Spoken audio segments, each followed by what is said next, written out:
Bom, pessoal, nós tratamos com vocês com 3 pilares que é o arrojo familiar. O primeiro pilar é a organização, planejamento e proteção do patrimônio, onde a gente informou que a proteção se dá na medida em que você migra esse patrimônio da pessoa física para a pessoa jurídica. Então, se a pessoa física for objeto de alguma execução, penhora, disponibilidade, não recairá sobre os bens dessa pessoa física.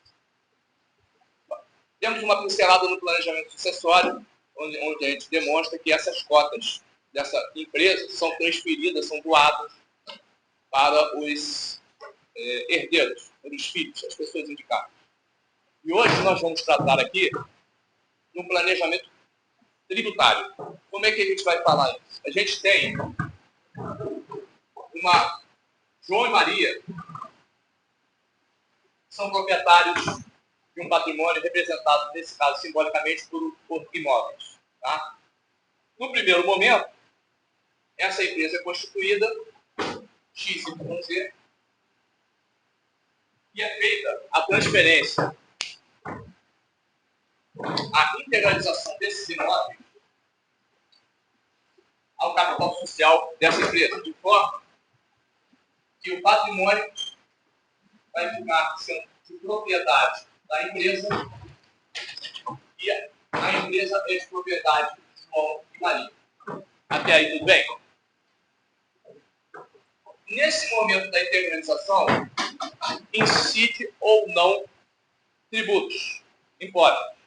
Quem poderia me dizer quais são os tributos que incidem aqui nessa integralização de impostos?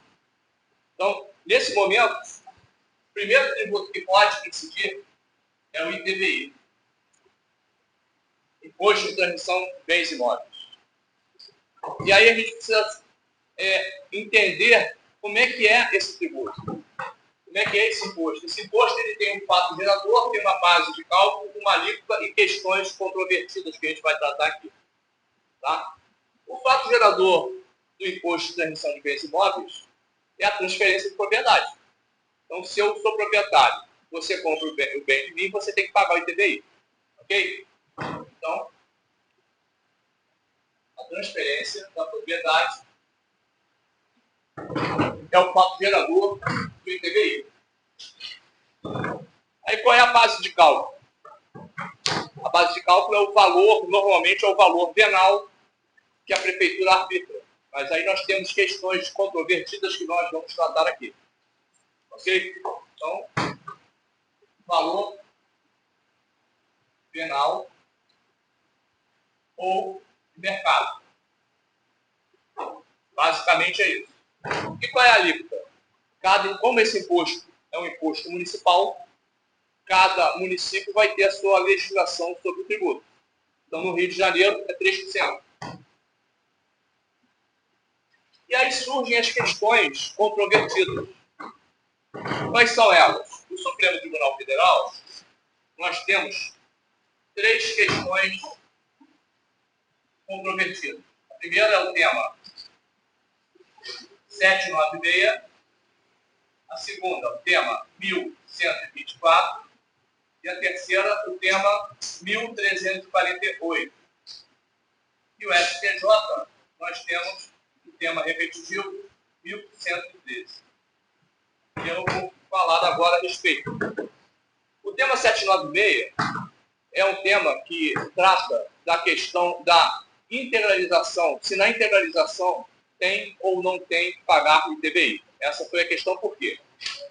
Porque o artigo 2º, o artigo 156, parágrafo 2º, inciso 1º da Constituição, ele trata da não incidência do tributo. A não incidência, quando ela é prevista na Constituição, ela recebe o nome de imunidade tributária. Então, a redação desse dispositivo, ele tem 2 partes. A primeira parte diz que não incide a integralização de bens, incide o ITBI na integralização de bens imóveis ao capital social.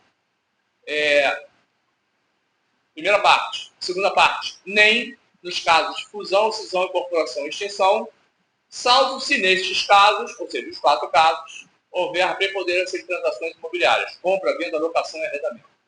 Tá? Então, nesse tema 796, ele teve como origem um processo lá em Santa Catarina, onde os sócios tinham cerca de 800 mil reais de bens imóveis lançados na sua declaração de imposto de renda, ou seja, o valor de aquisição desses imóveis. E eles, ao invés de integralizarem os 800 mil reais do capital social da empresa, eles integralizaram parte dele, tipo 24 mil reais, e o restante como reserva de capital. E aí a prefeitura, no primeiro momento, negou, dizendo que sobre a parte que foi integralizada, ou seja, os 24 mil reais, ele concedia a não incidência. Mas sobre a parte que foi lançada a reserva de capital, incidiu o imposto. Aí o contribuinte ingressou na justiça, ganhou na primeira instância, perdeu na segunda e foi bater no Supremo. Quando bateu no Supremo, o Supremo fixou o tema de repercussão geral, dizendo que se todo o valor existente no imposto de renda for utilizado na integralização do capital da empresa, ou seja, os 800 mil que ele tinha foi integralmente utilizado no capital social, 800 mil do bens imóveis passam a ser 800 mil reais em cotas do capital social, a imunidade é incondicional. Se ele utilizar parte desse valor e o restante como reserva de capital, essa parte que for utilizada além do valor do capital social tem que pagar o tributo. Esse é o primeiro tema, o tema 796. Aí alguns municípios, em outro processo, recorreram. Por quê? Eles estão alegando que se essa imunidade incondicionada da primeira parte do inciso do artigo 156, parágrafo 2º do inciso 1º, se também se aplica aos casos onde existe a preponderância de transações imobiliárias. Porque lá na redação, na ementa, não diz isso. Aí, mas na ratio decidente desse voto, nas razões de decidir, o ministro redator, que foi o Alexandre de Moraes, ele diz que a imunidade da primeira parte do inciso é incondicionada. Então, surge esse tema 1348, que está em discussão agora no Supremo, está sendo discutido e votado no Supremo agora. Nós temos o parecer do Ministério Público favorável aos contribuintes e nós temos 3 votos já concedidos favoráveis ao contribuinte. O quarto voto, primeiro foi o relator, foi o Fachin, segundo, Alexandre de Moraes, que foi o redator daquele tema 796, o terceiro, Dias Toffoli, mas ele deu uma ressalva. E o Gilmar Mendes, que seria o quarto, pediu vista. Então o processo está suspenso, quando voltar, a gente terá prosseguimento. Ok? Então, nesse tema 1348, diz que a imunidade da primeira parte daquele inciso, ela é incondicionada também nos casos de compra, venda, locação e arrendamento quando tem preponderância de transações imobiliárias. Ou seja, mais de 50% da receita operacional da empresa, se ela tiver outros objetos sociais, como, por exemplo, venda de alguma coisa, ou consultoria de alguma coisa, se a receita operacional mais de 50% for oriunda de transações imobiliárias, se ela tem imunidade ou não tem. O outro tema, também no STF, é o 1124. Esse tema 1024, ele trata da questão de quando é que tem que pagar o ITBI. O ITBI é o imposto de transferência, né, da transmissão de propriedade de uma pessoa para outra, pessoa física, pessoa jurídica, seja lá quem for. E de acordo com o artigo 1345 do Código Civil, a transferência de propriedade do imóvel, ela só ocorre com o registro do título translativo no cartório de imóveis. Ou seja, que título translativo é esse? Uma escritura de compra e venda, uma escritura de permuta, um contrato social, tudo isso são títulos translativos. Não basta ter a escritura de compra e venda na minha mão se eu não levar no registro de imóveis. Porque enquanto eu não registrar no cartório de registro de imóveis, o proprietário será o proprietário anterior. Então, nesse tema 1124, o Supremo diz que o momento da transferência de propriedade é quando registra.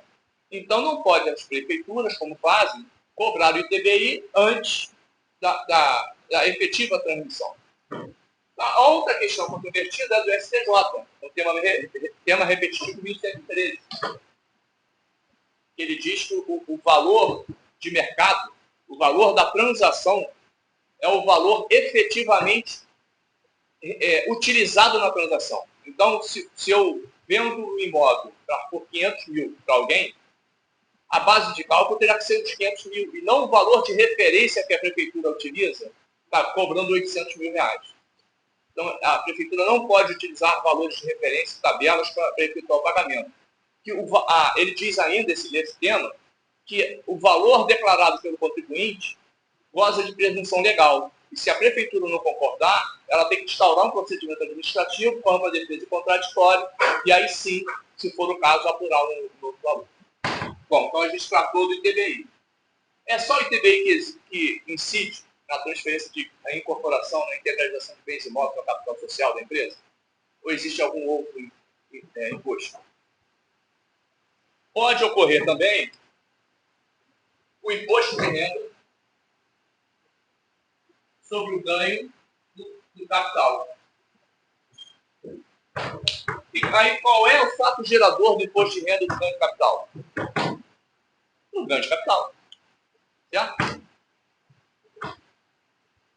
E o que é o ganho de capital?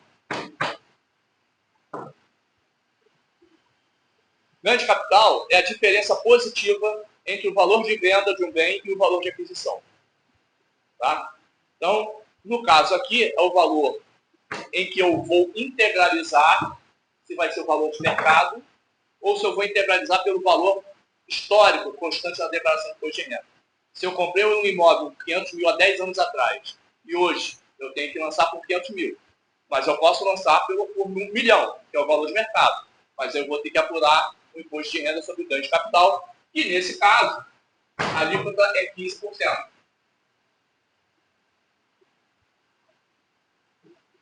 E qual é a base de cálculo? É a diferença, é o valor da diferença positiva entre o valor de venda e o valor de aquisição. O ganho de capital não incide só sobre isso, não. Qualquer investimento financeiro. Você tem ações, onde você comprou por R$1.000, você está vendo por R$2.000, a diferença é ganho de capital, você tem que pagar o imposto de renda. Tá? É a diferença positiva entre venda e compra. Ok? Não existe questão controvertida com relação ao imposto de renda do ganho de capital.